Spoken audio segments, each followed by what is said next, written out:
பெரிய வெற்றி படம் கொடுத்த ஒரு ஹீரோ வந்து நான் சம்பளத்தை ஏற்ற மாட்டேன் அப்படின்னு சொல்றது வந்து அவர் சினிமாவை நேசிக்கிறார், சினிமாவுக்காக நம்மளுடைய கான்ட்ரிபியூஷன் இருக்கணும்னு நினைக்கிறார். இன்னைக்கு சினிமாவினுடைய நிலைமை கவரிங் நகை கூட கேரண்டி இருக்கு, சினிமாவில் கேரண்டி கிடையாது. உங்களுக்கு நான் 100 கோடி ரூபா தரேன், இந்த படத்தை நீங்கள் சக்ஸஸ்ஃபுல்லாக ஒரு படம் எடுத்துருவீங்களான்னா அதுக்கு நம்பிக்கை இல்லை, அதுக்கு வந்து கேள்விக்குறி தான். அழிந்து போய் கொண்டிருக்க அந்த சினிமாவில் நம்மளுடைய கான்ட்ரிபியூஷன் ஏதாவது இருக்கணும். அப்போ என்னைய வச்சு நல்ல கதை உள்ள இயக்குநர்கள் வாங்க, சின்ன தயாரிப்பாளர் வாங்க, நம்ம சேர்ந்து பண்ணுவோங்கிற ஒரு மைண்ட் செட்டோட வந்திருக்கு.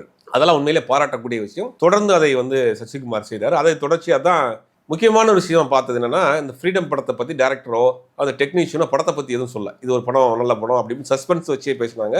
அப்போ அடுத்து பேசின சசிகுமார் சொன்னார், இந்த படம் எந்த ஜானர் படம்ங்கிறத நீங்கள் முதல்ல ஆடியன்ஸ்க்கு எக்ஸ்பிளைன் பண்ணிடுங்க.